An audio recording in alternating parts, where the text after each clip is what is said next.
कभी कभी हमें सेंटेंस से प्रोनाउन को हटाना भी पड़ता है। कुछ भी जो अननेसेसरी होगा, अनावश्यक होगा, उसको आप क्यों नहीं हटाएंगे? बिल्कुल हटाएंगे। और जब हम प्रोनाउन को हटाते हैं तो इसी को कहते हैं superfluous use of pronoun. Superfluous का मतलब ही होता है गैर जरूरी। जो चीजें एक्स्ट्रा में होंगी, गैर जरूरी होंगी, उन्हीं को तो हटाया जाएगा। तो सुपरफ्लुअस यूजेस ऑफ प्रोनाउन इसको कहते हैं। अब ये जो सेंटेंस है विच इज राइट, उधर देख लीजिए लिखा हुआ है, इसको रिक्रिएट करके लिखते हैं। कैसे रिक्रिएट करते हैं ध्यान से देखिएगा। इस रिक्रिएशन में ही ये रूल है कि प्रोनाउन को हटाते कब हैं और क्यों हटाते हैं, तर्क क्या है। रिक्रिएट करते हैं, आकाश को फिर से तकलीफ देते हैं, लिखते हैं आकाश, कॉमा लगा करके लिख लेते हैं being my close friend, being my close friend, फिर कॉमा लगा देते हैं, ही लिख लेते हैं, ट्रस्ट मी अलॉट। जरा ध्यान से इन दोनों सेंटेंसेस को देखिए और बताइए कि ऐसा कौन सा वर्ड इस सेंटेंस में है जो इसमें नहीं है। इसमें अलग से क्या लिख दिया गया जो उधर नहीं दिख रहा है ना आपको? क्या दिख रहा है? ही दिख रहा है, ही दिख रहा है ना। ये ही गलत है, इस ही को हटा दीजिए। जिस ही को आपने हटाया है वो प्रोनाउन है। चूंकि आपने उसे हटाया है इसका मतलब है कि वो आपको सुपरफ्लुअस लगा है, तभी आपने उसे हटा दिया है। प्रोनाउन को हटाना होगा।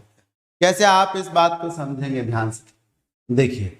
प्रायः सब्जेक्ट के बिल्कुल बगल में ही वर्ब रहती। कभी कभी ये गैप थोड़ा सा बढ़ जाता है, कभी कभी तो ये गैप कुछ ज्यादा ही बढ़ जाता है। तो जब सब्जेक्ट और वर्ब के बीच में गैप बढ़ जाता है या कुछ ज्यादा ही बढ़ जाता है तो उससे होता क्या है कि जब आप वर्ब तक पहुंचते हैं, यहाँ पे सब्जेक्ट था, वर्ब थी नहीं, आगे चले गए, आगे वर्ब मिली दूर जाके, तो जब दूर ज्यादा पहुंच जाते हैं और तब वर्ब मिलती है तो तब तक कई बार होता है कि हम भूल जाते हैं कि पीछे सब्जेक्ट हम छोड़ आए हैं। तो हम क्या करते हैं, यहाँ पर फिर से सब्जेक्ट लिखने की कोशिश करते हैं। पर आपको ये ध्यान रखना है सब्जेक्ट पीछे छूट गया है, मर नहीं गया है। सब्जेक्ट अभी भी जिंदा है, सब्जेक्ट अभी भी है। तो फिर ये वर्ब इसी सब्जेक्ट की होगी, इसकी कोई जरूरत नहीं है। सर सब्जेक्ट और वर्ब के बीच में चाहे इतनी दूरी हो, इतनी हो या कितनी भी दूरी हो,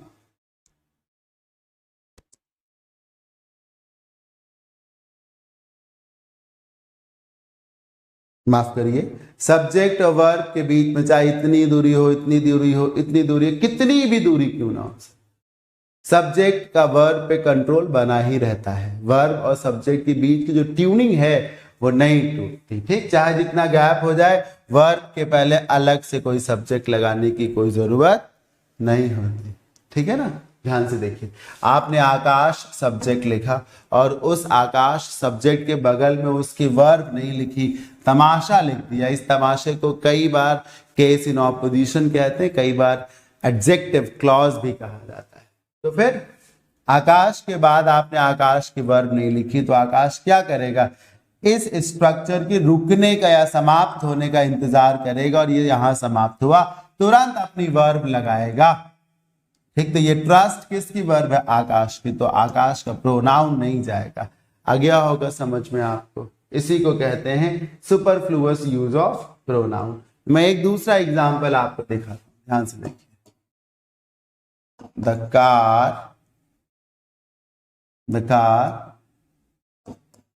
my friend was driving।